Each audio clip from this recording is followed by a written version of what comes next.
देश में नया उपभोक्ता संरक्षण कानून लागू हो गया है। 2019 में बना यह कानून 1986 के पुराने उपभोक्ता संरक्षण कानून का स्थान ले रहा है। उल्लेखनीय है कि देश के उपभोक्ता संगठन लंबे समय से उपभोक्ता कानून में बदलाव की मांग कर रहे थे।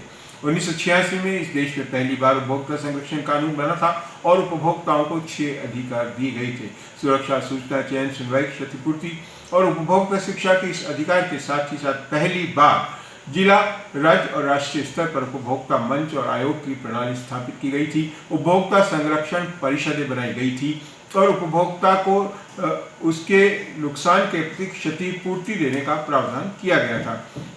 जैसे जैसे बाजार व्यवस्था बदली, नई तरह की चीजें सामने आई, बहुराष्ट्रीयकरण, उदारीकरण और उसके बीच सूचना प्रौद्योगिकी ने जिस तरह से बाजार व्यवस्था को बदल दिया, उस अनुरूप इन कानूनों में बदलाव की आवश्यकता थी।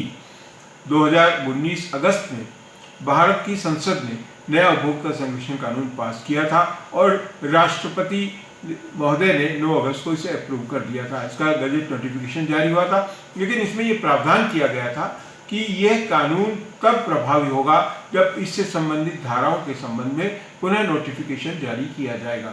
इसी बात को लेकर ये कोशिश जारी थी कि जल्दी से जल्दी इस कानून को प्रभावी किया जाए। 15 जुलाई को भारत सरकार ने नया नोटिफिकेशन गजट जारी किया है और 20 जुलाई से यह कानून प्रभावी हो गया है।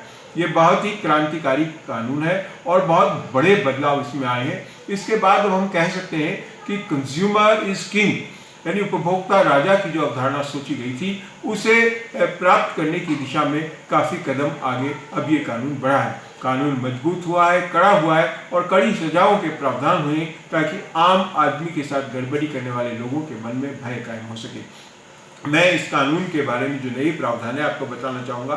सबसे पहले तो जो ज्यूरिडिक्शन है वो बड़ा महत्वपूर्ण है। जो जिला मंच अब तक हुआ करते थे, उनका नाम बदलकर अब जिला आयोग किया गया है और जिला आयोग को बहुत ताकतवर बनाया गया है। पहले 20 लाख रुपए तक के मामले ही जिला उपभोक्ता मंच में सुने जा सकते थे, अब इसका दायरा बढ़ाकर 1 करोड़ रुपए कर दिया गया है। यानी अधिकांश मामलों में अब उपभोक्ता को जिले से बाहर जाने की जरूरत नहीं होगी।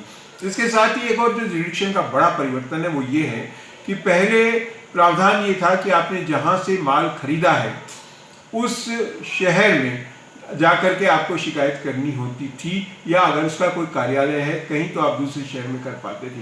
अब नए कानून में इस बात का प्रावधान कर दिया गया है कि उपभोक्ता जिस शहर में रह रहा है, चाहे उसने सामान कहीं से भी खरीदा हो, वो अपने शहर में भी कंज्यूमर कमीशन के सामने जाके कंप्लेंट दर्ज कर सकता है। खासतौर से जो ऑनलाइन शॉपिंग है, आज उसका ट्रेंड बहुत बढ़ गया है। ऑनलाइन शॉपिंग में हम ये देखते हैं कि कंज्यूमर माल अपने शहर से खरीदता है, लेकिन जो कंपनी है वो दूसरे शहर में हो सकती है, बाहर हो सकती है, और ऐसी स्थिति में पता ही नहीं होता कि कौन से शहर में जाके केस करना है। और ये बड़ा मुश्किल था। मान लो जयपुर से किसी उपभोक्ता ने माल कंपनी से ऑनलाइन खरीदवाया और कंपनी का हेडक्वार्टर अगर मद्रास में है तो कंज्यूमर को मद्रास में जाके शिकायत करनी पड़ेगी, चेन्नई में जाके शिकायत करनी पड़ेगी, अगर मुंबई में है तो मुंबई में जाकर शिकायत करनी पड़ेगी। ऐसी स्थिति में उपभोक्ता के लिए संभव नहीं था कि वो जाके अपना परिवार वहाँ पेश कर सके। इसके साथ ही साथ जो प्रावधान किए गए हैं उनमें बहुत सारे बदलाव हैं।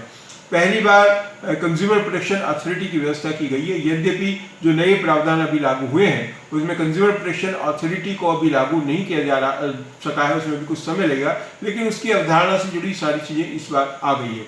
इसके साथ ही जो मिलावटी और नकली माल है और ऐसा माल बाजार में बेचा जा रहा है जिससे उपभोक्ता को नुकसान हो सकता है, तो उसको लेकर के गंभीर प्रावधान इसमें किए गए। आजीवन कारावास और 10 लाख रुपए तक के जुर्माने का प्रावधान अब इस कानून में हो सकेगा। इसके साथ ही साथ एक नई चीज जो जोड़ी गई है वो उत्पाद दायित्व को लेकर है।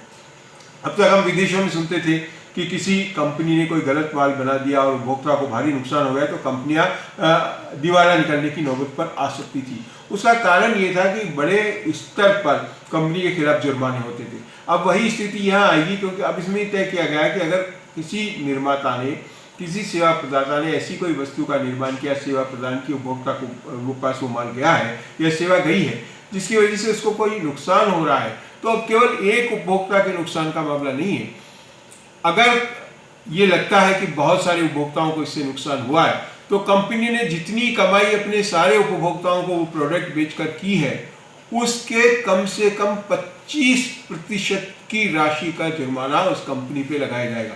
यानी जुरिडिक्शन में के साथ ही जो एक्ट में ये प्रावधान कर दिया है कि कोर्ट को अगर ये लगता है कि किसी गड़बड़ हुई, कमीशन को ऐसा लगता है, तो कम से कम 25% का जुर्माना उनको लगाना होगा।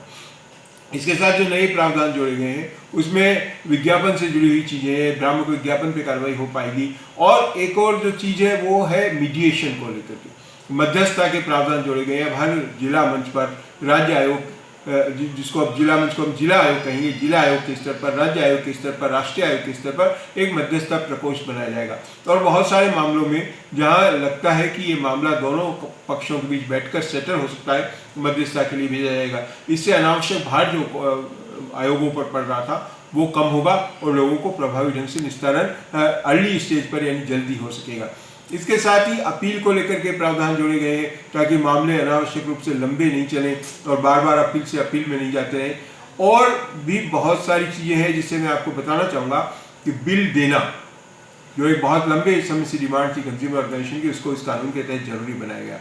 और न केवल बिल देना जरूरी बनाया गया है बल्कि इस बात का भी प्रावधान किया गया है कि अब जो बिल कंज्यूमर को दिया जाएगा निर्माता या सेवा प्रदाता द्वारा, उसमें क्या क्या चीज़ें शामिल होगी और बहुत डिटेल के साथ उसको बताया गया है कि ताकि अगर किसी भी तरह की बाद में दिक्कत आए तो वो बिल से ही सारी चीज़ साफ हो जाएगी कि उपभोक्ता के साथ क्या गड़बड़ी उसके अंदर हुई। तो बहुत सारी चीज़ें आपको बिल के अंदर डालनी होगी, ये इसके अंदर प्रावधान किया गया है। इसके साथ ही साथ नए कानून में जो और बहुत सारे बदलाव किए गए हैं वो इस बात को सुनिश्चित करने के लिए है कि एक भय कायम हो सके, अगर उपभोक्ता के साथ गड़बड़ी हुई है उसको पर्याप्त क्षतिपूर्ति मिल सके। और न केवल क्षतिपूर्ति मिल सके बल्कि दंड भी कड़ा से कड़ा जो संबंधित विक्रेता है, जो संबंधित निर्माता है, जो सेवा प्रदाता है, उसको वो दंड भी मिल सके, इस बात का भी प्रावधान किया गया है। मैं न केवल उपभोक्ताओं के लिए कहना चाहूँगा कि बहुत अच्छा काम हुआ है और उनको जागरूक रहने की ज़रूरत है, बल्कि मैं इसके बाद ये भी कहना चाहूँगा कि अब व्यापारियों को भी जागरूक रहने की ज़रूरत है, निर्माताओं को भी जागरूक रहने की ज़रूरत है, नहीं तो उनके खिलाफ काफ़ी कड़ी कार्रवाई इसके तहत हो सकेगी। जैसा अवधारणा 1986 में हमने कहा था विक्रेता सावधान, उसी तर्ज पर अब हम कह रहे हैं कि विक्रेता पूरी तरह सावधान हो जाए, प्रावधान ऐसे आ गए हैं।